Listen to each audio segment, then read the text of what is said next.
வணக்கம். ஒரு நிமிஷம் யோசிச்சு பாருங்க. நாம தூக்கி எறிகிற, யூஸ் பண்ண முடியாத பழைய பேட்டரிகள்ல இருந்து தொடர்ந்து கரண்ட் எடுக்க முடிஞ்சா எப்படி இருக்கும்? இது ஏதோ சயின்ஸ் ஃபிக்ஷன் படம் மாதிரி தோணலாம். ஆனா தமிழ்நாட்டை சேர்ந்த ஒரு கண்டுபிடிப்பாளர் இது நிஜமாவே சாத்தியம்னு சொல்றாரு. வாங்க, இந்த புரட்சிகரமான டெக்னாலஜி உண்மையிலே என்ன, அது எப்படி வேலை செய்யுதுன்னு சொல்றாங்கன்னு இந்த விளக்கத்துல நாம ஆழமா பார்க்கலாம். இந்த ஒரு வரிய கேளுங்களா. ஒரு மாசம் பழைய சித்துப்போன ஒரு பேட்டரிய வச்சு ஒரு மோட்டாரை ஓட்ட முடியுதுன்னு சொல்றாங்க. நம்புறதுக்கு கொஞ்சம் கஷ்டமா இருக்கு இல்லையா? இதுதான் இந்த கண்டுபிடிப்போட மையப்புள்ளியே. எப்படி ஒரு டெட் பேட்டரியால தொடர்ந்து பவரை கொடுக்க முடியும்? அவங்க சொல்றதுக்கு வலு சேர்க்கிற மாதிரி இந்த நம்பரை பாருங்க. 30 ஆம்பியர் மணி நேரம். இது சும்மா ஒரு சின்ன நம்பர் இல்ல. 30 நாள் விடாம டெஸ்ட் பண்ணதுல இந்த பேட்டரி சிஸ்டம் இவ்ளோ பவரை கொடுத்திருக்கு. இன்னும் சிம்பிளா சொல்லணும்னா, உங்க ஸ்மார்ட் போனை கிட்டத்தட்ட 6-7 தடவை ஃபுல் சார்ஜ் பண்றதுக்கு சமம். அதுவும் ஒரு செயலிழந்த பேட்டரியிலிருந்து. சரி, வாங்க முதல் பகுதிக்குள்ள போலாம். அதாவது சாகாவரம் பெற்ற ஒரு பேட்டரி. இந்த மாதிரி ஒரு விஷயம் எப்படி சாத்தியமாகும்? இதுக்கு பின்னாடி என்ன மாதிரியான அறிவியல் இருக்க முடியும்? அதைத்தான் நாம இப்ப பார்க்க போறோம். இந்த டெக்னாலஜியோட முக்கியமான வாக்குறுதியே இதுதாங்க. நாம குப்பையில தூக்கி போடுற பழைய பேட்டரிங்க, எலக்ட்ரானிக் கழிவுகள் இருக்கு இல்லையா, அதுக்கெல்லாம் மறுபடியும் உசுறு கொடுத்து வார கணக்குல மாச கணக்குல கூட கண்டினியூஸா பவர் எடுக்க முடியுங்கிறது தான் இதோட அடிப்படை கருத்து. அடுத்து பகுதி 2, கண்ணம்மா குறைந்த விலை மின்கலம். அப்போ இந்த கண்டுபிடிப்புல அப்படி என்னதான் ஸ்பெஷல்? இதுல என்னென்ன பொருட்கள் யூஸ் பண்ணிருக்காங்கன்னு கேட்டா நீங்க நிஜமாவே ஆச்சரியப்படுவீங்க. ஏன்னா அது ரொம்ப ரொம்ப சிம்பிளான விஷயங்கள். இந்த பேட்டரியோட மூலப்பொருட்கள் இதுதாங்க. கிராஃபைட், அலுமினியம், அப்புறம் சாதாரணமா இண்டஸ்ட்ரியில யூஸ் பண்ற சில கெமிக்கல்ஸ், அவ்வளோதான். ரொம்ப காஸ்ட்லியான வெளிநாட்டிலேருந்து இறக்குமதி பண்ற எந்த ஒரு பொருளுக்கும் இங்க வேலையே இல்ல. இதோட எளிமை தான் இதோட பெரிய பிளஸ் பாயிண்டே.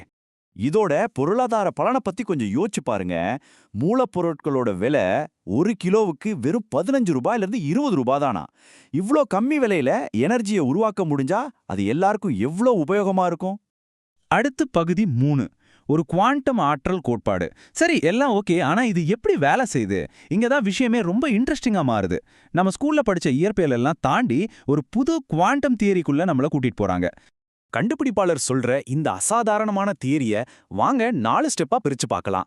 1, இதுல இருக்கிற கிராஃபைட் தண்டு ஒரு குவாண்டம் ஆண்டனா மாதிரி செயல்பட்டு காத்துல இருக்கிற நைட்ரஜனையும் விண்வெளியிலிருந்து வர்ற காஸ்மிக் கதிர்களையும் உள்ள இழுக்குமா. 2வது, அந்த கிராஃபைட்ல இருக்கிற கார்பன் 14 ஐசோடோப்புகள் சிதஞ்சு ஆற்றலை வெளியிடுதான். 3வது ஸ்டெப் தான் ரொம்ப விசித்திரமானது.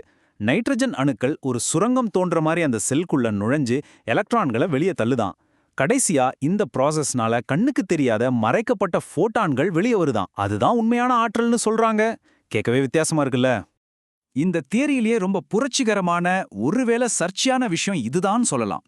எலக்ட்ரான்ங்கிறது ஆற்றலே கிடையாது, அது ஆற்றலை சுமந்துகிட்டு வர்ற ஒரு பாதுகாப்பு கவர் மாதிரி தான்.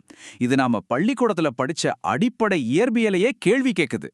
ஆற்றலோட அடிப்படைன்னு நாம நினைக்கிற எலக்ட்ரான் வெறும் ஒரு வண்டி தான் இந்த கோட்பாடு சொல்லுது. அடுத்து பகுதி 4, சோதனை முடிவுகள். இந்த தியரி எல்லாம் கேட்க நல்லாதான் இருக்கு. ஆனா நிஜத்துல இது வேலை செய்யுதா? ரிசல்ட் என்ன சொல்லுது? வாங்க, தியரியை விட்டுட்டு கண்டுபிடிப்பாளர் கொடுத்திருக்கிற டேட்டாவை பார்க்கலாம். இந்த டேபிள பாருங்க. இது சோதனைகள்ல கிடைச்ச முக்கியமான ரிசல்ட்ஸை காட்டுது. ஒவ்வொரு தனி செல்லும் 1.3 வோல்ட்ல இருந்து 1.5 வோல்ட் வரைக்கும் பவர் கொடுக்குது. இது கிட்டத்தட்ட ஒரு நார்மல் AA பேட்டரியோட பவருக்கு சமம். இதே மாதிரி 10 செல்களை வரிசையா இணைக்கும் போது 13 வோல்ட் பவர் கிடைக்குது. இதை வச்சு ஒரு சின்ன மின்விசிறி இல்லனா மோட்டாரை ஈஸியா ஓட்ட முடியும். இந்த டெக்னிக்கல் டேட்டாவை நமக்கு புரியுற மாதிரி ஒரு உதாரணத்தோட சொல்லணும்னா, இந்த பேட்டரி கொடுக்கிற பவரை வச்சு நம்ம வீட்டறைய பிரகாசமா எரிய வைக்கிற ஒரு LED பல்பை தொடர்ந்து எரிய வைக்க முடியும். வாங்க 5வது பகுதிக்குள்ள போலாம். கழிவிலிருந்து மின்சாரம். அப்போ கண்டுபிடிப்பாளரை பொறுத்த வரைக்கும் இந்த டெக்னாலஜியோட பயன்பாடுகள் என்னென்ன? இது வெறும் ஒரு பேட்டரி மட்டும் இல்ல, அதுக்கும் மேல. இந்த ஒப்பீடு இந்த டெக்னாலஜியோட முக்கியத்துவத்தை ரொம்ப அழகா விளக்குது. ஒரு பக்கம் புது பேட்டரி விலை அதிகம், குப்பையை உருவாக்குது. ஆனா இந்த டெக்னாலஜி விலை ரொம்ப கம்மி. இருக்கிற குப்பையே மறுசுழற்சி செய்யுது. அதாவது கழிவுங்கிறதே இல்லாம அதை ஒரு மதிப்புமிக்க பொருளா மாத்துது. இந்த டெக்னாலஜில இன்னொரு சுவாரஸ்யமான விஷயம் என்னன்னா, இதோட நெகிழ்வுத்தன்மை. இத வெறும் திரவ வடிவத்துல மட்டும்தான் பயன்படுத்தணும்னு இல்ல, களிமண் மாதிரி கெட்டியாவோ இல்ல கிரீஸ் மாதிரி ஒரு பேஸ்ட் வடிவத்துல கூட உருவாக்க முடியுமாம். இதனால என்ன மாதிரி தேவைக்கோ அதுக்கேத்த மாதிரி இதோட வடிவத்தை மாத்திக்கலாம்னு சொல்லப்படுது. சரி, இந்த விளக்கத்தோட முடிவுக்கு வந்தாச்சு. கடைசியா ஒரே ஒரு கேள்விதான். இது உண்மையிலேயே நம்ம வீட்ல நாமளே செஞ்சுக்கக்கூடிய ஒரு ஆற்றல் புரட்சியா, இல்ல இன்னும் அறிவியல் உலகம் முழுசா ஏத்துக்காத தீர்க்கப்பட வேண்டிய ஒரு புதிரா? இதுக்கான பதில் கண்டிப்பா காலத்துக்கிட்ட தான் இருக்கு.